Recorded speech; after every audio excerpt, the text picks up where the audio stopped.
So did money solve all your problems? Nah, man. Like it still has Really? it, right? Yeah, man. Like, and money's still a problem, right? Like, we were talking before we started on air, and it's like, man, I just remember thinking, all I want to do is make 6 figures. I remember that too. And then I got to 6 figures, and I met people that were making that a month. I was like, man, I wonder what it'd be like to make 6 figures a month, right? We put that on our radar, and like your brains are literally wired to like steer you to what you really want. Yeah. I really wanted that. So I got to 6 figures a month, and I'm like, dude, a few bad investments, thought I knew what I was doing, thought I was doing my due diligence, didn't work out. It's like, okay, this is still nowhere near where I want to be to set my family up for our legacy.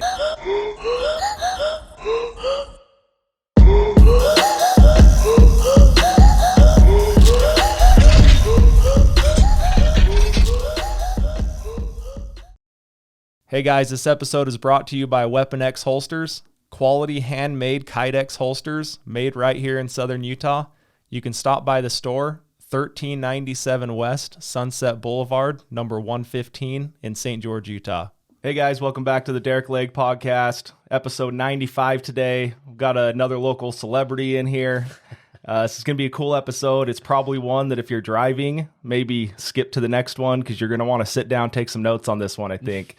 A lot of knowledge today. This is going to be a cool episode. I'm excited for it. It's one that, like Trevor's, it's always one I wanted to have, but I was like nervous to ask them. So I ended up asking Trevor and Kale at the same time to be on the podcast.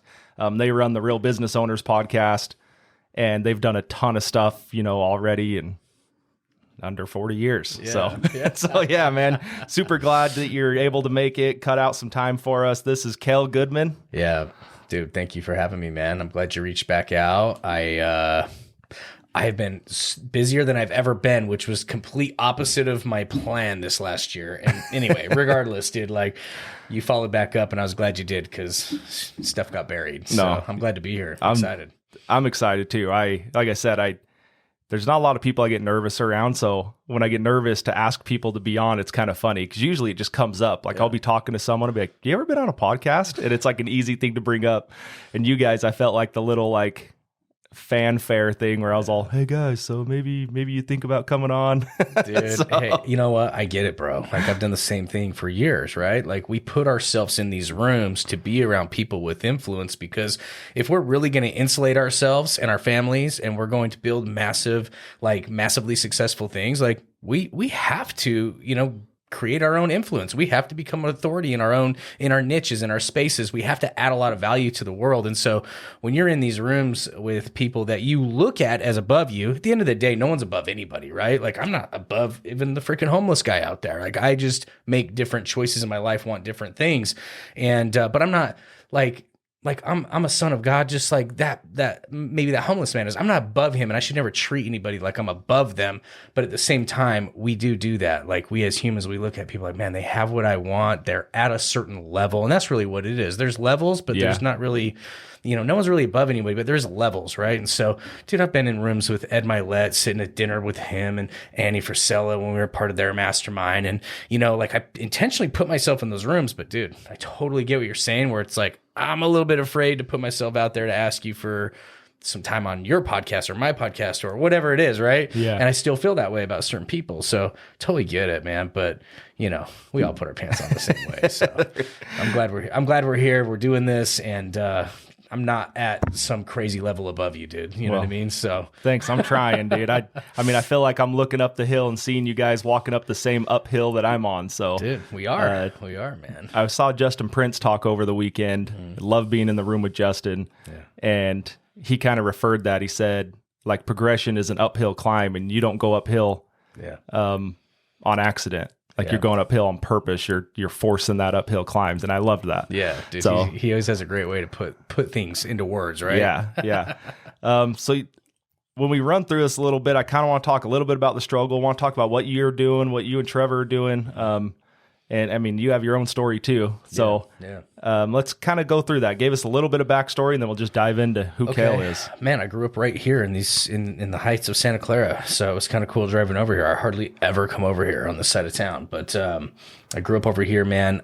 We were like the black sheep family of Santa Clara Heights, like I was literally the kid that, parents didn't want their kids hanging out with. Okay, so I did a lot of rebelling as a child, but I was our first marijuana dealer in middle school. You know what I mean? And it was like literally as a kid, I just thought money solved all problems, and so I was willing to do whatever it took to make money because my entire upbringing, I listened to my parents fight about money like bad, like the cops came, right? One of them went to jail, kind of stuff, domestic disputes over money, and my dad.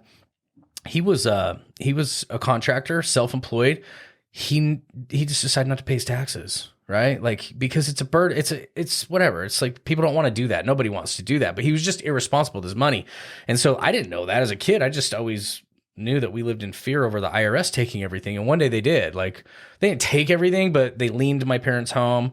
They garnished my mom's paychecks at her job. They levied money out of his bank account, just completely took it, Dang. and like really put him in a position where it's like you had to work for cash under the table. And now that really limits you, right? Like you're literally like, I can only work for cash under the table jobs because I can't go put money in a bank account. I can't accept credit cards. I can't even accept a check back in the 90s when we all wrote checks, right? So it was like cash under the table was the only way to go. I guess he could go cash, people's checks at their bank, right? But it was, dude, it limited him, And so I used to go work with him. I heard all these stories. I heard all the fights growing up. And so I was like, man, I'm going to freaking make money. I'm going to be rich. That was my only goal. I didn't care how I was going to do it. I just knew money solved problems. Yeah. And so that's kind of been my ambition forever. But it's funny because as you start making more and more money, you do start to understand and realize that, it doesn't solve all problems. It's a tool, and we need to be stewards of our money, and we need to make as much as we possibly can and use it to do good in the world. And it wasn't that way for a long time. Like I got into, like I said, selling marijuana in middle school. Like I was just a little shit, but I also always knew I was better than what I was doing, right? So I always want to do things the right way. So then I have a kid at 18 years old. I'm still in high school. I'm a senior. I actually got her pregnant the summer of my junior year. And I started football for my senior year. And then I started wrestling, and I was a really good wrestler. I was like, coaches were hitting me up from colleges. Like I was really good. I placed in state as a sophomore at second place. I was supposed to go take first place junior year, and I kind of dicked off, went snowboarding with my friends too much. But I did love wrestling. And by the time wrestling came my senior year, right after football, I was like, dude, I don't know why I'm even playing sports. I need to get a job. And then all the jobs I was looking at were like, well, we need you the hours of during school, not after. So I dropped out of high school. So I loved money, had that whole upbringing. I was a freaking teen dad, dropped out of high school. And then after stocking shelves and pushing carts at Smith's and then working at Walmart distribution, I had a friend that was like, dude, you got to come try this sales thing. I was like, no way, dude, I'll suck at sales. But I finally did it.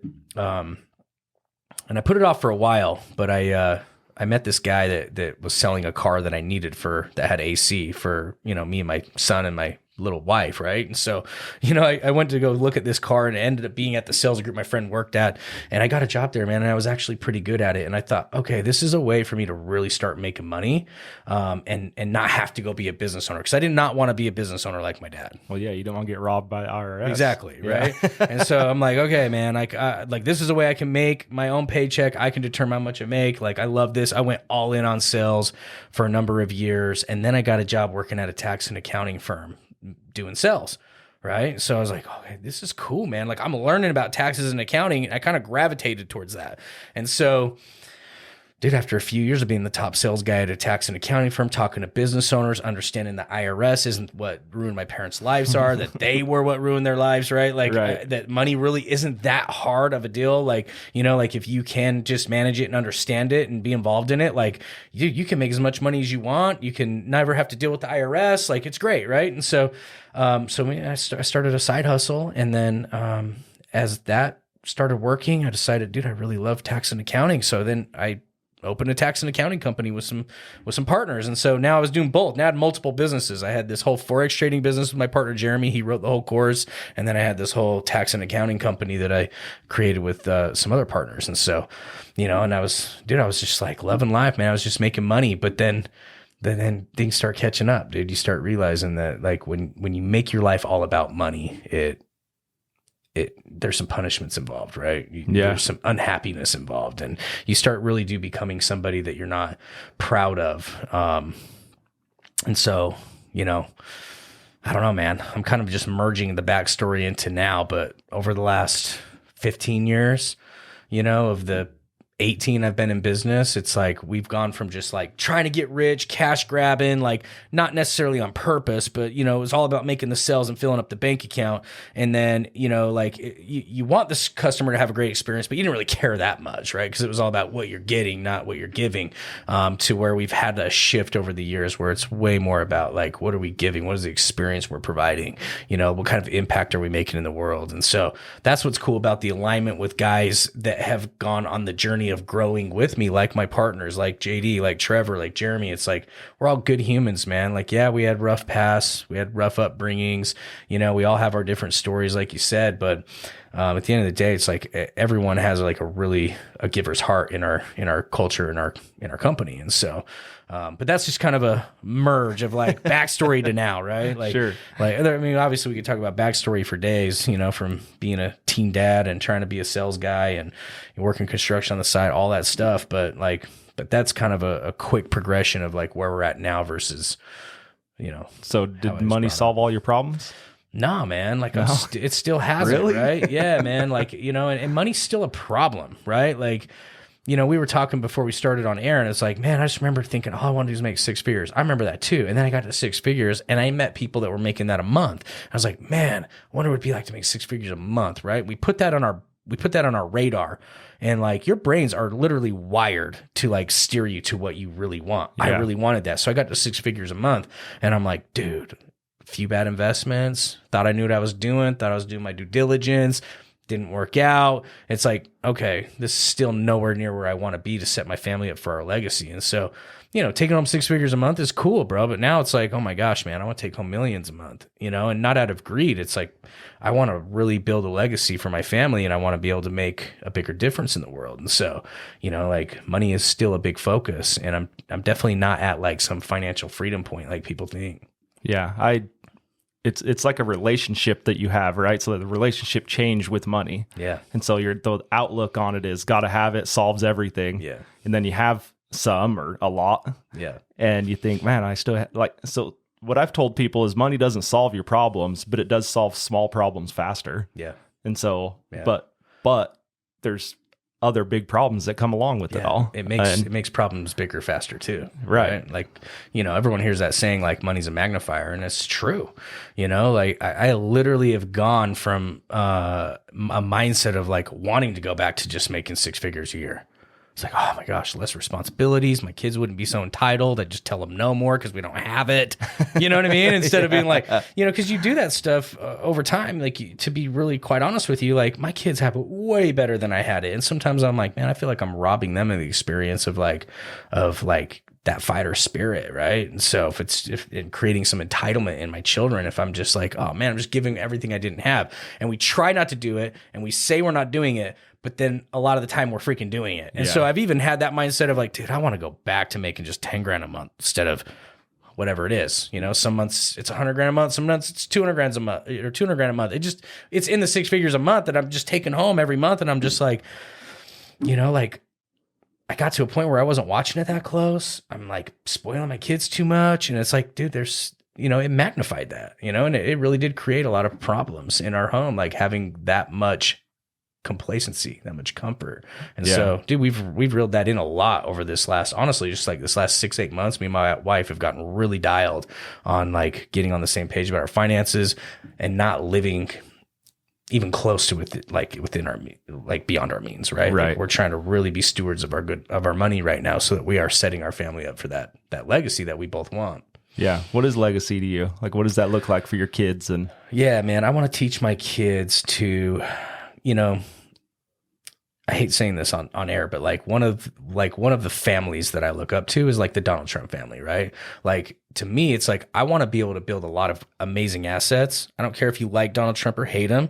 Like their family does amazing things. They are not like entitled, like children. Like they are all producers in their life. I want my children to be producers. I want them to be able to create abundance in their life. I want them to be able to give abundance out of their lives as well, because I know that that's where happiness really is. Like, we cannot be happy if we are just takers. We can't be happy if we're just ultra givers either. And we give so much that we're pouring from an empty cup. And so to me, it's like, yeah, I want to build amazing assets, but I want to teach my children how to take the baton and build upon it, right? In the areas that they love, because we can do what we love and still secure our future, whether it's real estate or land holdings, or whether it's, creating your own funds, or whether it's, becoming an expert in, whatever, investing in stocks, whatever it is. Like, that's all great, teaching them how to make money grow, but I want to teach them how to like get into the things that they're really passionate about, and teach other people how to be independent as well. Like, build other people up around them. We have our family values. Like, we have core values around all of our companies. And I finally decided, look, we're going to build family values. And Goodmans are finishers. Okay. Goodmans operate with faith. Like, we believe in creating great lives, even though we can't see it yet. As well as we believe in God and that there's a plan, right? And so Goodmans are faith. Goodmans are finishers. Goodmans are courageous, because everything that we take on in life is scary. It just is, right? Like, I felt scared going in those rooms like we talked about. I felt scared starting my first company. There is no courage without fear, but Goodmans are courageous. They don't let fear hold them back. And then on top of that, Goodmans are lights. Goodmans lift other people up around them. And so my family legacy is living those core values and passing them on, but there's a lot of assets that come along with that as well. I want to have charitable foundations before I'm done that my family are running. I want to have amazing assets. I want the family ranch like everybody else. I want commercial buildings. I want residential buildings. Like, I want assets that are insulating my family and the family I haven't even met yet from the things that happen in the world. Like, some people are talking right now about how our kids' generation, 80% of them aren't even be able to buy a home, because of interest rates and down payments and the way inflation's going, right? It's like, right. I want to insulate my family from that. And so me getting my kids to understand and educate them along the way on how to like take what dad's building, help dad build it, pass the baton, they help their kids build it. Like, dude, this is the game plan. Like, that's my family legacy, right?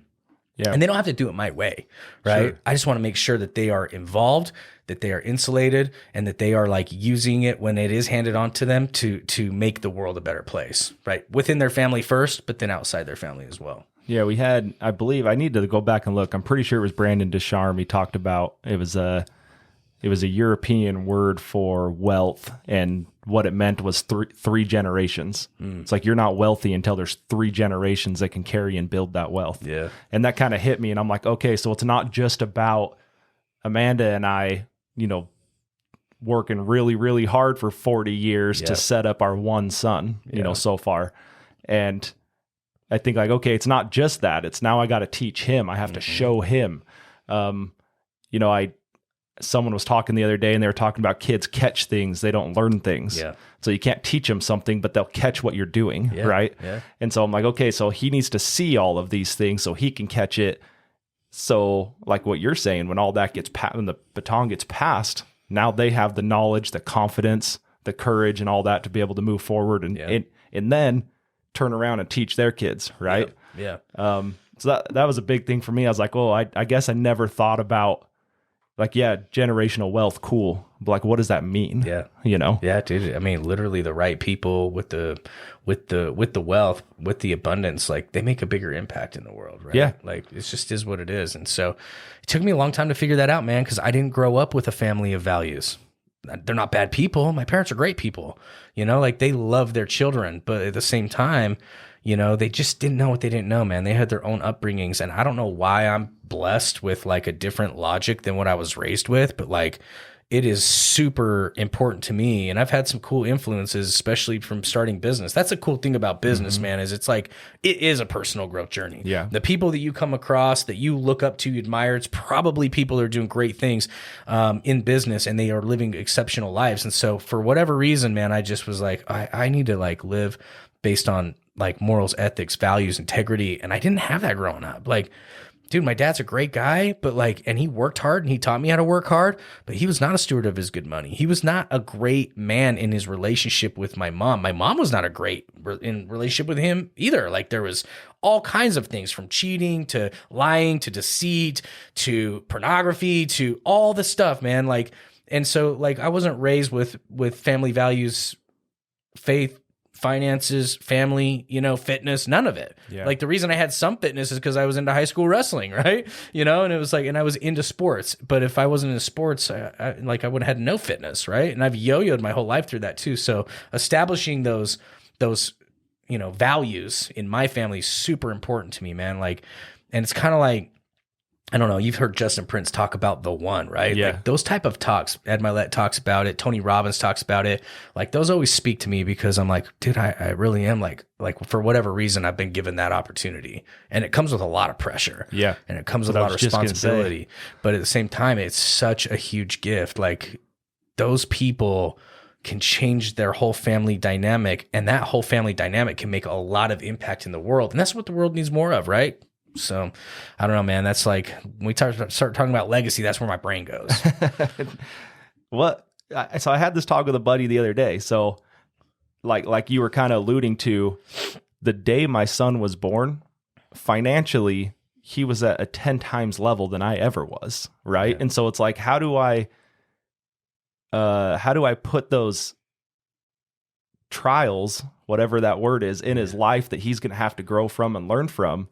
And so the conversation with my buddy got going, do I like intentionally have to put things in front of him that he'll never have to, pass that if I don't put it in front of him because he's just on it. And so I don't know, it's just this weird conversation we kind of started having. Well, dude, that's what I like about like the Trump family when I talked about like, dude, obviously they were given a way, bigger head start than like what Donald had, right? Sure. Even though his dad had some wealth, it is what it is, right? Really establishing some values and living by that, in my opinion, is what's going to create that mindset in your children of like, oh, we don't live with an entitlement, right? Like, and I remind my kids constantly, like, hey, if their job's to clean the bathroom that day and go in there and they didn't mop it or do the mirror. It's like, hey, Goodmans are finishers. Yeah. Come on, Knox. One of my kids' names is Knox. Like, Knox, come on. Goodmans are finishers, bud. Like, you got to finish the job. They might whine or whatever. It's like, hey, dude, we play after the work's done. Right. And so like we live by those values. They don't know, because they don't know, dude. Like, they might know like some kids don't have as nice of a house as we do or whatever, but they don't understand like total like money and Sure. finances and entitlement. They don't understand all that. And so by establishing values and living by that and teaching them to be courageous and, the importance of things and being stewards of your money and the reason that we're living the mission that we're living and having a mission with your family, like, dude, they're going to do, despite their life being so much better than maybe other people around them, like they're going to be lights in the world. They're going to want to lift other people up if that's how they're raised, if that's what's programmed into their mind. Because we're all running a program based on our upbringing. My program, I had to completely flip it. So if I can create a programming in my kids of like abundance and giving and being a servant and, not being a taker and being a great giver and being a great receiver, and the reason that there's value in both. And if I can teach them that and run that program right now through their entire like adolescence up to their adulthood, like they're going to do amazing things. They're going to like more take the baton and carry it forward and then create more values on top of it or create more abundance on top of it to be able to serve more in the world. And so really, dude, it's like you can still give your kids like a great life as long as you are establishing values and a mission with them and living by it and constantly reminding them of it. Like, dude, Goodmans are finishers. Like that stuff means something to them when they get older. And I like that you're putting your last name to it too. Like, Yeah. hey, we have an identity of Goodmans, right? Dude, and so you're absolutely. building that identity. Absolutely. Do you have those things posted in your house I do. anywhere? Do you? Yeah. That's something I got to do. I got to get on that. Tyler Campbell, I believe, talked about that, and I was like, I don't have that. Yeah. Like, I just something that is in the kitchen or in one of the rooms that you see a lot, right? Yeah. And it's where you walk in and out of the door, maybe, or We have it right in our living room, going up the stairs. What's cool too is my wife had something made for Father's Day after we established our, like, me and her established our values together. Because that's a whole nother topic, right? Like, your wife has a program she's running from her upbringing. You have a program you're running from your upbringing. Like, dude, you guys have to create some, like, unity. Yeah. You know, you've got to create some alignment in, like, what are we really trying to do in this world with the time that we have? Like, how much, we don't even know how much time we have. So, like, what is our mission, right? And so if you guys can, like, this is really important to me. Like, my wife is so cool. Like, her putting the finishers in our core values was big for her. She hates when our kids half-ass things or they don't see things through. Me, it was like courage, right? And then we both were like, dude, we want to be lights in the world. And so when we talk about, like, our family values and, like, what we want to accomplish, and like, I'm more into, like, building real estate assets and building all that stuff, and she trusts me there. But, like, when she sees the picture of, like, wow, like, no matter what happens with business, like, because, dude, even big business has been around 100 years, still go out of business. Like, Sure. What are you building on top of that to insulate you and your family and your legacy? Obviously, you got to have the right type of assets, right? We're big into real estate. So when she sees the big picture and she's a part of making the values and she's a part of, like, creating the mission with me, it's something we both align on, dude, it's so much more powerful. So she went and had me this cool poster made up at Father's Day after we did that. But then, like, this other guy is an influencer, dude. He saw my post on it and how excited we were with it. He sent us a big family photo with our family values printed on it. And that's the one that hangs in our living room. So we didn't even make that one. That's Dude. awesome. Someone gifted it to us. But the one that she made too, we have hanging up as well in a different room over off the kitchen nook. And so anyway, it's cool, man. But yeah, we put it up. We live by it. We remind our family, you know, constantly in the duties that we do to live by them, and we call each other out by it. My wife's even called me out, like, dude, that's not our family values. I'm like, you're right, babe. You know? We're Goodmans. So, yeah. She's reminding you. She does, dude. She does. And, like, but that's what it takes, man. Like, you got to call each other out. You got to call the kids out. You got to constantly give them that program so that you can pass that baton on to them. There's nothing more valuable than that, man. Like, these families that are doing good in the world we need more of that. So Exactly. we want to be part of that. That's a good point, dude. We do need more of that. And that's, and that, you know, the podcast is kind of built around some of that, but that's really where a direction I'm trying to take some of this. When I started the podcast, it was, dude, everyday people coming in here, telling their stories, telling their struggles, telling their wins. And that's great. And we'll continue to do that. Yeah. But it's like, that's great, but where are we going? Like, where are we pushing this forward? And I think that Andy Frisella's kind of influenced me a little bit on that, where it's like, Me too. Like, you have to build yourself and build your family before anything changes. And so I like that you finished it up with that, is there's people not enough out there, and you're trying to be one. Yeah. Even within if you are a business owner, even with your employees, man, like Trev and I, 3 years ago, we realized that same thing. That you said you got from the influence of Andy was, like, when we're doing our one-on-ones with our employees and we started reviewing their goals that they just set for the first of the year, what their goals were last year, we realized that same thing. We're like, dude, everybody has their money goals and their asset goals and their, like, material things. And then they all did have stuff on there, like, be a better husband or wife, or, you know, like, be a better dad or whatever. I'm like, dude, you got to flip it. Like, you got to focus on that stuff first. Your health, your fitness, your family, that stuff needs to become before the financial stuff. And they were always like, dude, you're so right. Right. So, you know, even outside your home, but inside your culture that you're creating with your company, it's got to be the same thing, man. You got to live by some values. You've got to be that influencer to the people that are there working with you in your business, helping build your business, like, to enhance their lives as well, so that they go home and enhance their lives at home. Is right. Like, we want to create those ripple effects. Right. And that ripple effect comes from you guys. And then something that Ed Milet, so they just did the Arte live event. Did you go to that? I went to it. Cool. And that's kind of, Ed he had a mic drop speak at the end, right? And like almost what you'd come to expect from him. And that's kind of what he talked about, was like, his father was an alcoholic till he was 15, got sober, was sober for 35 years, right? Passed away. And he kind of told the story about all of that. But the thing that hit me was like, but everything that my dad was to me and all the gifts that I took from him and what I've been able to become, that all started because one other person influenced my dad to be sober. Yeah. And he's like, so that guy doesn't even understand. He's like, I've influenced millions and millions of people. And he's like, all of that was because that other guy got my dad influenced. So true, dude. And so it's like you're talking with employees. It's like those employees' kids one day are going to look back and be like, gosh, like my dad had a switch here. He had a turn here. He was decided to be the one, like Justin Prince talks about, right? Yeah. And then it's like, but that came from someone else. So that's what's cool. It's like you never know who's watching. Yeah. You never know who it's going to influence. And the podcast again is, and same with your guys, is like if that makes one person change, the whole thing's worth it. Yeah. Right? It's true. And bro. who knows what ends up coming out of that. It's hard not to get caught up in like the views, the likes, the shares, and all that stuff. But dude, if you really can just make it about those people, you know what I mean? Like the like one person that might need what you're saying, or the one person that might need your help getting sober, or the one person, like, dude, that's where all the impact's made. You're spot on. Right. Yeah, dude, it was a cool event though. Andy talked a lot about business tactics. Mm-hmm. Ed came in. David Goggins was there to hype everyone up at the first. It was cool. It's cool. So I've been a little spoiled this last month because I had that, and then a week or 2 weeks later we had the cash flow conference we just did with Brody. Yeah. And I've never met him, and so I met him at the conference, and then I think he's going to come on too sometime. When he's actually in Utah, you know, since he's in Hawaii now. Did he leave again? Yeah. Well, I think he left the day after. Yeah.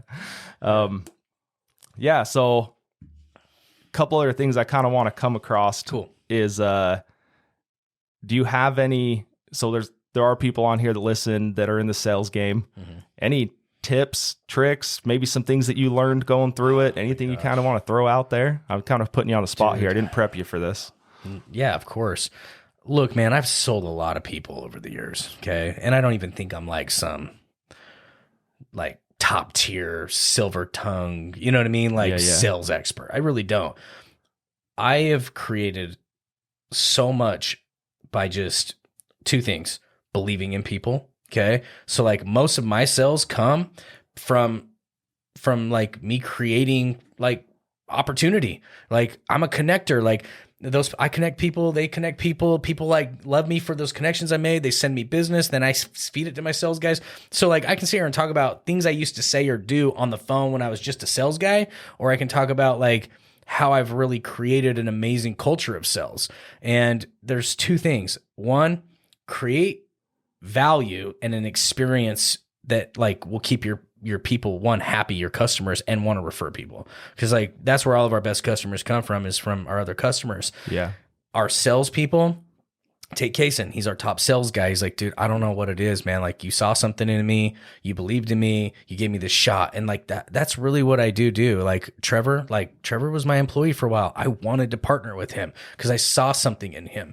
And so I see a lot of people out there with their egos, like kind of tearing people down. Like, oh, I could do that better. Or I got to do it myself. I got to figure it out myself. I'm not like that, bro. Like I'm an amazing visionary and delegator, and I'm an amazing connector. And so I don't like go out and just have like this cool closing script that I use on everybody. Even though I do close a lot of people. If someone comes up to me in an event, they're like, dude, like I've been watching your stuff. I've been thinking about hiring your accounting company. I'd be like, dude, yeah, our accounting company is amazing. Like, you know, we really have built our systems to follow up and hold you accountable to get us what we need so that we can really service you and take it off your plate. And like, that's exactly what I need. I know that's what they need because I know like entrepreneurs all struggle with the same thing. They don't want to stay on top of it all year long. So that line works, right? Yeah. Like I can close people with that line all day long, but backing it up is the most valuable thing. Because when we drop the ball and it hurts our reputation, dude, that stings way worse. But when we actually back it up, we give them that amazing experience. They refer people. But dude, really the people that you are building and doing life with, like if you can like really hone in, take your ego aside and see what they're great at and build them up around that. Like that stuff that you see in them and you're like, dude, I really believe in this person. Like Trevor's an amazing manager of people. He really does a great job at building people up. He's way better at holding people accountable than I am. You know, like you guys see his level of like fitness and all that. He's great with people like holding them accountable. Like if an employee comes to me and says, look, man, I just need to get in advance. I've had a rough month or whatever. Trevor's like, why? Like, dude, because you didn't do this, and this, like you're in this situation. So like, we're not going to give you an advance, but we're going to help you never need an advance again. Like, that's the type of a guy he is, right? And so I see that. I'm like, dude, I need that guy in my corner helping hold people accountable, because I'm the kind of guy that's like, dude, yeah, I totally get that story. I'm a softie. Here's your freaking money, right? Kaysen, amazing leader, and he leads by example. Oh, that's the guy I want leading my sales team, right? So like, I find these things, I see in people, I believe in them. I take my ego aside. I'd love to say I'm great at those things. I'm not. And then I delegate those things to them. I give huge opportunity to them by like making them partners and giving them shares in our company, selling them on the mission, on the vision. That's where I've made most of my money, is I have sold the people that I love that are in my organization building it with me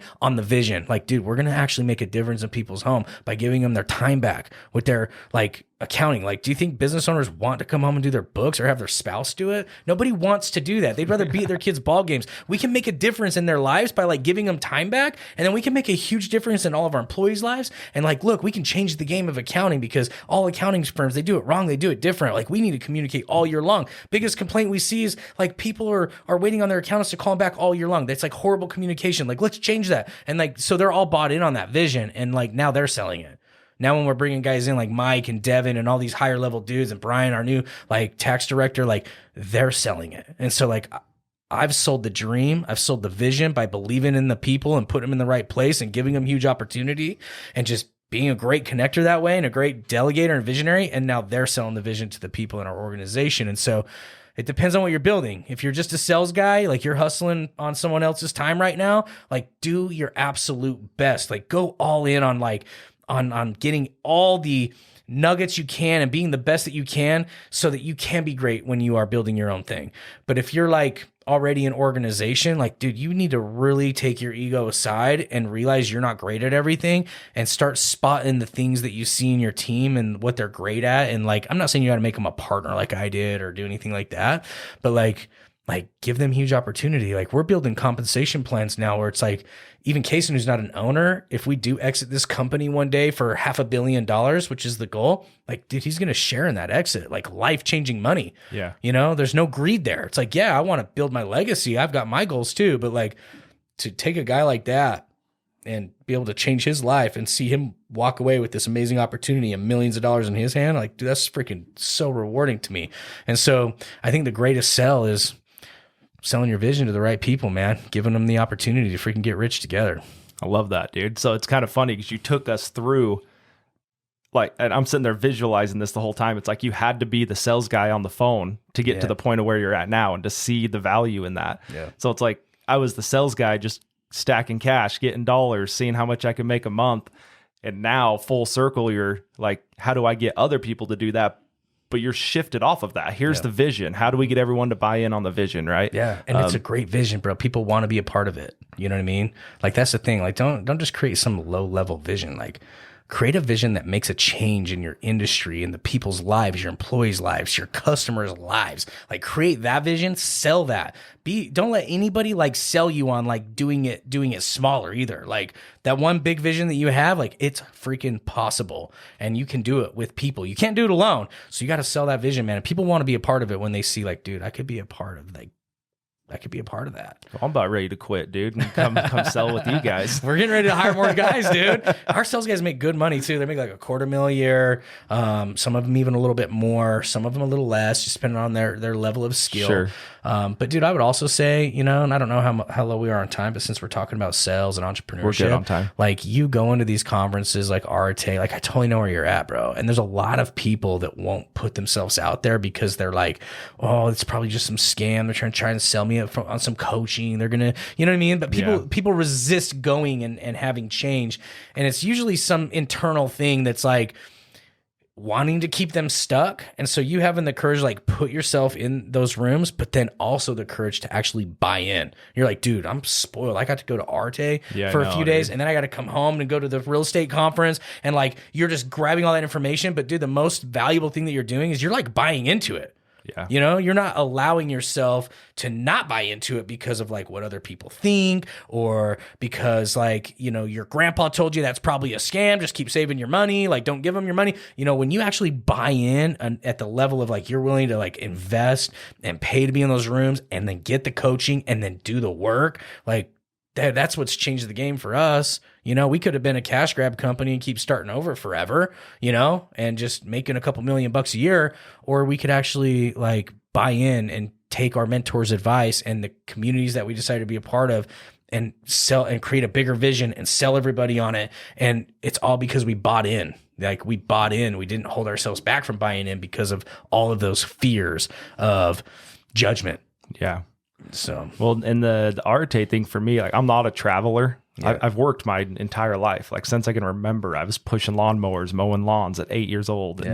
And so I've always had a job, always worked. Vacations it's not even something I think about, you know? Yeah.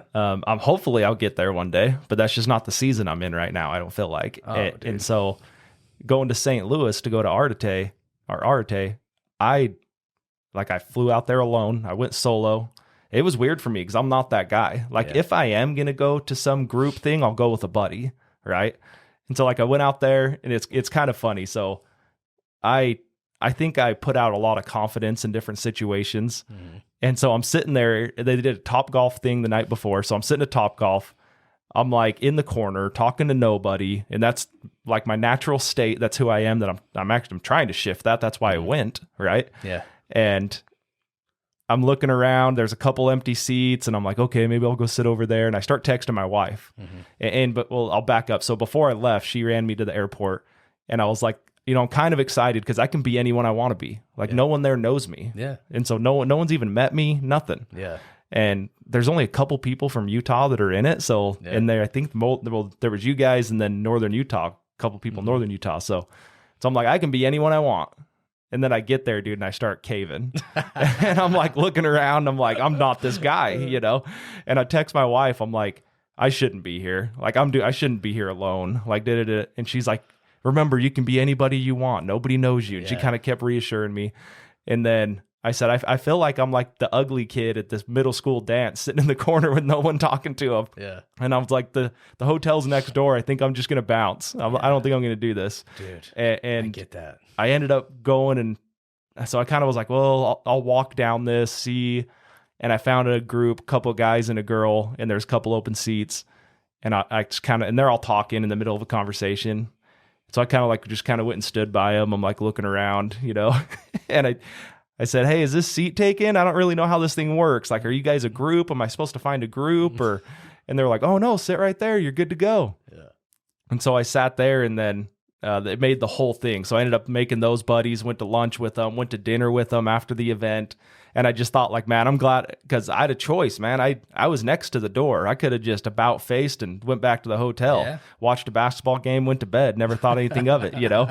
But that's that pushing yourself out of your comfort zone, as simple as that is. And there might be people that are extroverts that are like, that wouldn't be very hard. Yeah. Like that's a struggle for me to like get out of that comfort zone and go do that. Right. And then another thing you were saying with having to pay and put in the time and having that little bit of pain, right? Yeah. So I took one of my employees that's 18, graduating high school, to the cash flow conference with real estate investing school. And I said, hey man, I'm going to this. Do you want to go? And I was like, I should have asked you when I got my ticket.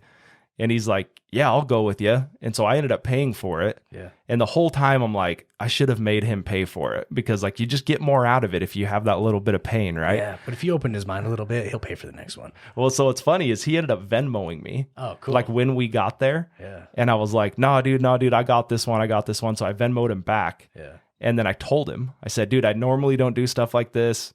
Like, I feel like you need to pay for it. Like all the real estate tools with the coachings I'm in. Yeah. Like I'm not sending those calculators to my buddies. Yeah. You know, I'm like, if you want to come pay the $6,000, they'll give you the calculator. Right. Yeah. So I told him, I'm like, I don't like doing this because you need to have a little bit of skin in the game to get something out of this. And I think that kind of, he was excited anyway, but I think that kind of like, okay, now I need to pay attention and take notes. Right.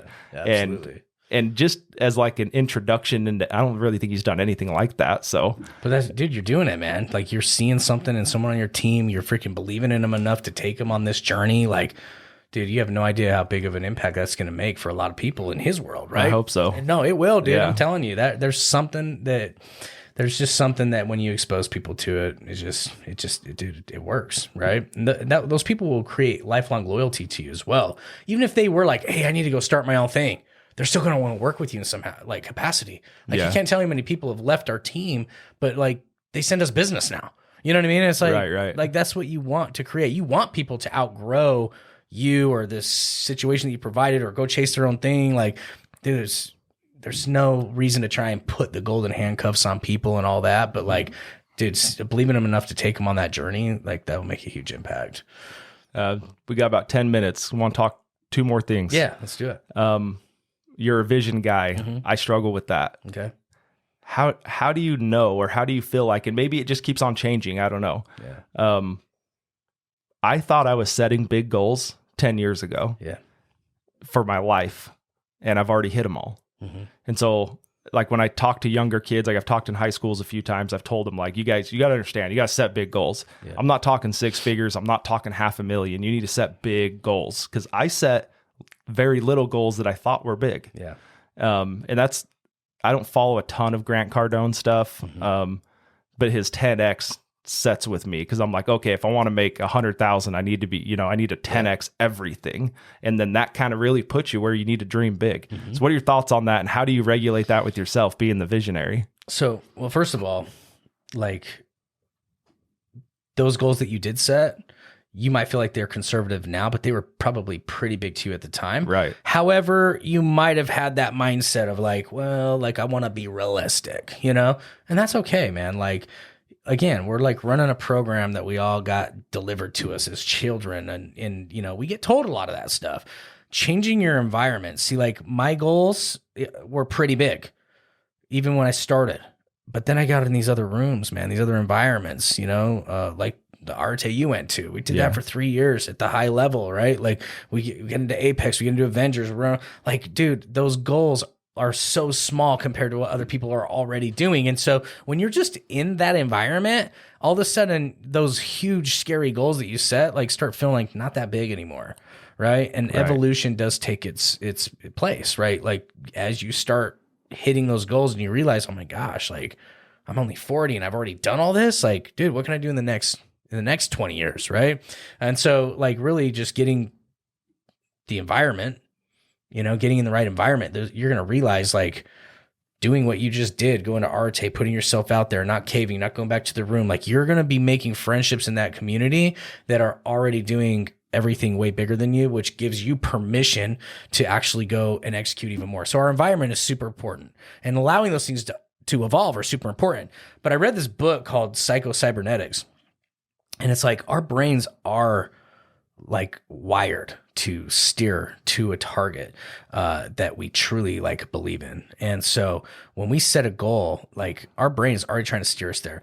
He references it like a torpedo, right? He's like, it might have to go around a bunch of things or whatever, but when they lock radar on a target, that torpedo is going to hit that target, no matter what direction it has to take or what it has to go around, right? And so by you becoming intentional about your vision and actually really mapping it out and spending time inside your mind on it, it's going to happen a lot quicker. And I'll give you an example. I did this on one of our trainings for the RBO pocket coaching calls we do. When I built my house,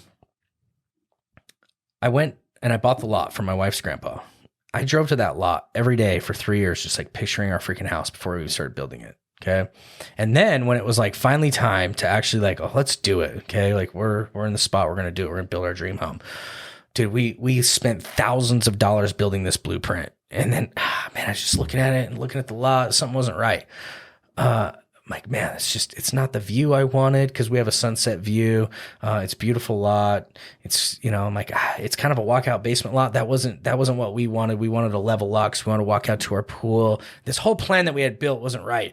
So I scrapped it, even though I spent like $7,000 on that first draft. And me and my wife were both looking at all these different plans. We found one that had the exterior we liked, all that great stuff. Then we went and customized another plan that had our lot being backfilled, where it's level. It had the pool. It had, you know, the layout exactly how we wanted it. And then we're like, we committed to it, and we had the blueprint, and then we had everything we needed to do to make it happen. And even though we built that house literally one piece of material at a time, like we live in it now, right?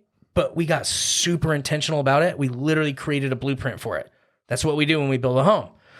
when I was working in a call center as a first entry-level sales guy, I remember these guys coming in and everyone treated them like gods because they were speakers and they were the guys that go out and get us all our leads. And like they really did walk with a different confidence. And I remember looking at those guys and I was like, dude, I want to be a speaker one day.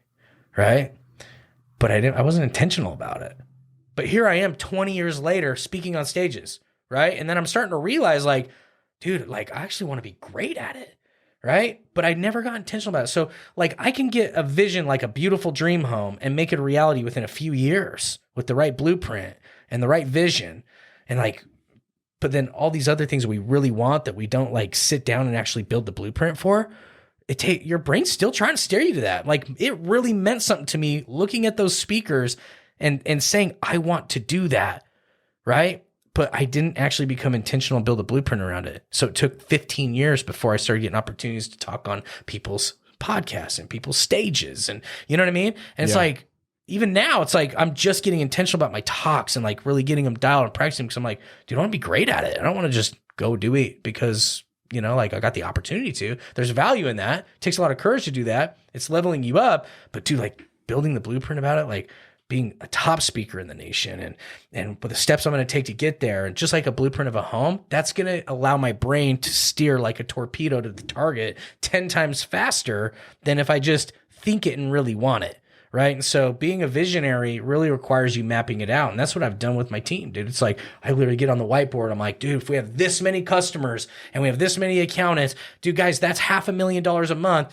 Now now it's like way bigger. Now we're talking about tens of millions of dollars a month just in reoccurrings. Cause like, but that initial blueprint that I drew out, it's like already happened, man. It's like, dude, if we have just 10 accountants servicing 700 customers, that's going to pay us this much every month. And it's going to allow us to pay them this much. Like I mapped it all out, but that blueprint's already been hit. Now we're mapping out a new one with our new CEO, you know, and our new tax director of like, dude, we'll get to like, let's get to 7,000 customers, right? Instead of 700, right? So like we're doing the same thing, man. We're always 10Xing, but by blueprinting it, makes it become a reality a lot quicker. Our brains are literally designed to do it. Our brains are literally designed to go after and try and steer you to what you want in life, but you've got to be the person to become intentional about it. Like God gave you free agency. Like you get to choose every day if you're just going to like zone out and play Xbox or you're going to sit down and build your blueprint, you know? Love it. Couple things to add, and then we can wrap this up. So I was at a conference and they asked, who wants to be successful as a business owner? So everyone raises their hands, right? And then he's like, all right, so keep your hands raised. And then he says, who's obsessed with being successful as a business owner? And he's like, did anyone else raise their hand? And he was saying like, cool, like you want to be it? Cool. Are you obsessed with being it? And so that's kind of what it switched to me. And Eric Thomas influenced me very young about wanting it as bad as you want to breathe, right? That was like really it changed my life. That's like what broke me into really being obsessed with things. And then Ed, he said the other day that your obsessions become your possessions. Mm-hmm. And when he said that, I was like, oh, okay. Because I was never a goal writer. I didn't write goals down. I had it in my mind what I wanted to achieve. Yeah. And this last year, I finally wrote them down. And for myself, I wrote them down and I have little cards that are sitting in different places so I see them repeatedly. Yeah. And then on Monday, I have a reminder hit every Monday that says goals and like reviews my goals. Love it. But I've never been that before, right? And I thought like, man, I was obsessed because it was always on my mind. Mm-hmm. And it almost made me like more anxiety than anything that it was always on my mind, which I dealt with that in a different way. And you tend to turn anxiety positive. But seeing it all the time, I'm not like as stressed about it. It's just a reminder all the time. So I don't know. For me, that was a little thing that kind of tweaked my mindset of, I never thought I had to write it down because it's always in my head. Yeah. And then it was just it's a different kind of obsession when you're just seeing it and reminding you and you hit keys to where, you know, I'm sitting down in my truck and I think about, okay, this and this is what I want to do, or I'm getting ready for bed. And it's like just little triggers that kind of set me off to those goals. Yeah. What do you think? It's amazing. You're looking at me like you want to say something. You need to write it down. Yeah. Like you need to. I don't care if it's on a whiteboard, you take a picture of it, make it your screensaver. Like it's going to remind you every day. The more your brain sees it, the more it's going to try and steer you to it, And so, dude, and add to it. It's okay to add to it, man. Like you don't have to get stuck on like, well, I'm not here yet, so I can't update it. Bullshit, dude. Like if I'm drawing out like, oh man, I want to build this huge real estate empire, right? Like I know you're on a real estate conference right now. I know I need this many properties to get to $400,000 a month. Like that kid you met, like, start mapping it out. It's like, okay, now like go update it. Like who do I need to meet, or how can I get that guy on the phone more to figure out his game plan, or, like the steps he took, and then update your vision, man. Like write it all out, dude. Like become obsessed about it. I tell my kid the same thing. He wants to be a pro baseball player. Most people are like, dude, come on, bro. Your dad's 5'6". You're not going to be a pro. You're more of a soccer player. Yeah. And he's like, no, I'm going to go pro, Dad. I'm like, freaking do it, man. Yeah. Like he's already taller than me. Thank goodness. He's only like 5'8" though. But dude, Altuve's 5'6", right? And I tell him that. I'm like, dude, your obsessions become your possessions. Cause I learned the same thing from Ed. And I'm like, Kobe, you literally can do it, but you've got to be obsessed. And dude, he is, bro. That kid is up every day at 5. He's working with a trainer, a batting coach. He's out there working with throwing coaches. He's going to his practices. He's hitting the gym morning and night. Like he is obsessed. Hates school, but he's keeping his grades up just because he knows that's a part of the game. Yeah. You can't go to D1 and get a scholarship for athleticism and your scholastic, whatever they call that, I don't know. I didn't graduate. It wasn't high school, me either, dude. They give them an academic scholarship and they give them an athlete scholarship if they're like studs of the studs, right? But that's a great thing, dude. Guys like Altuve, they give guys like Kobe, my son, permission, dude. Like, dude, I can go freaking be a beast in the MLB. It don't matter if I'm 5'8". My coach doesn't see that, I'm the guy to play over the more athletic looking kids, right? But dude, he's obsessed and he'll do it. Like, I know he's gonna probably go D1 in the next 2 years because that's his next goal. But I have the same talk with him, like, bro, you got to be obsessed with it. And you can't let anything stop you. Not me, not your coaches. You need to write it out. You need to see it all the time. We're finishers. And he does, bro. Yeah. Finishers, dude. And so, like, just, man, I don't know. I love that story, bro. Like, you're creating all those triggers and you're starting to, like, really see it now. You're starting to see what you really want. But dude, I promise you'll get there like way quicker if you actually map it out and create your blueprint for it. Just like we would if we're building our dream home, which you've done. You've built your dream home, dude. You watched them lay one freaking stick at a time. You hired your contractor. You went through all the steps of getting your building permits. And like, even though it's a grueling process, it takes a year or two. And it's like to build your dream home. And then for me, it took even longer because I had to like buy my lot and I had to be the perfect lot. And luckily my wife's grandpa had that lot and I had to sell the home I was in then to get the equity to go buy the lot. And I had to live in a rental for a couple years while we were designing the plan. Like I did all these things. So I'm like, that was more important to me than having home ownership right now. Even though I was making great money, I could have went and bought another house. I was like, no, dude, like this is the blueprint, and I got there in a few years instead of it taking 15, 16 years to become a speaker, because I never got intentional about it. So just make your blueprint, man. Get intentional. Yeah. And get in a hurry a little bit too. Like you can't teach urgency, bro. I know. Dude, like I see some people, I'm like, bro, like you don't understand. We don't have time. Yeah. You think we have more time than we do. It's people that understand, like, dude, even if you live to 100, it's not that much time. People that really understand that, they already walk with a little urgency. Like my wife, we have fights sometimes because I'm always like walking, right? And she's like, hey, slow down and walk with me. I'm like, oh yeah, babe, I need to do that, right? I need to like walk beside you. I get that. But at the same time, like I'm always in a hurry, man. And there's pros and cons to that. Sometimes it is harder to enjoy the journey because you're already thinking about the destination. But I'm so grateful for the urgency, dude, because it's like, I already know if I want to do what I want to do, man, like, yeah, I got to be in a hurry. So I love when you said that because I see a lot of people and dude, I admire it. If they're happy, they're like, dude, I'm happy smoking a little pot, chilling. I don't need a legacy. Like I'm truly happy just chilling for my life. Cool. I'm happy for you. But people that want to build big things and amazing things, they got to do exactly what you said. They got to get in a hurry. You got to have a little urgency. And I don't know, man, I haven't been able to teach people that don't have it. Like when I talked about when I saw greatness in people, I made them my partners. Like Trevor has urgency. Kaysen has urgency. You know what I mean? Like they are after their dreams, right? And so like those are the people that I like really believe in. That's like a big tell for me. Love it, dude. Well, I want to be respectful to you. I know you got a call coming up, so we can wrap this up, dude. I'll just be doing it from my phone, but yeah, no, I appreciate the time, dude. Great questions, great interview. I hope a ton of people get to listen to this. I think it's great, man. You have some great questions. Thanks, appreciate it. If you guys want to follow Kale, Real Business Owners probably the easiest, right? Yeah. You guys have a coaching group too. Kind of, yeah. So when we started our podcast, man, I mean, we started it because we wanted to put good content out in the world, and yeah, we wanted to grow our business. People kept asking us for coaching. We're not like coaches. We've never done that. But we have built a really cool shit. So when people were like asking us for it, we're like, let's build a mastermind. So we've got our mastermind member, we got our online group, and then we have our in-person group, kind of the higher level. But yeah, it's just called Real Business Owners. Think about realbusinessowners.com. Go to @realbusinessowners on Instagram, Facebook, all the places. Well, yeah, dude, I appreciate your time. Like I said, you're someone I've been chasing. So, dude, just seeing everything you guys are doing, I love it. Yeah. And it, like you said, dude, it's given permission, right? Like Trevor's background, your background, my background. Like, guys, we're just dudes. Yeah. Like, we were just dudes figuring it out. Yeah. We were nothing special.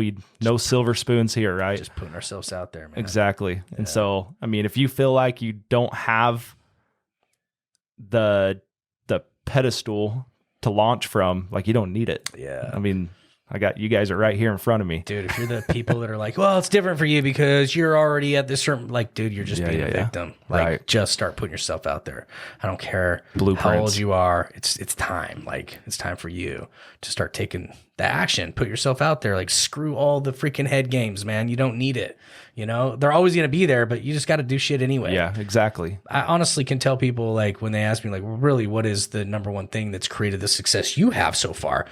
Courage, dude. Courage. I just don't. Even when I do care, I do it anyway. I do not care what people think. And even when I do, because I am human, I freaking do it anyway. I'm not the greatest speaker, but I'll go jump on a freaking stage and talk to hundreds of people, and I'm willing to bomb. I'm just willing to suck at it, because every time I'm willing to suck at something, and I've done it 2 or 3 times, I'm already better than 99% of the other people out there. Am I speaking like Ed Milet? No, but I'm speaking way better than 95% of the population that ain't even willing to do it. Exactly. And that's making something happen for me. So courage is the key. Love it.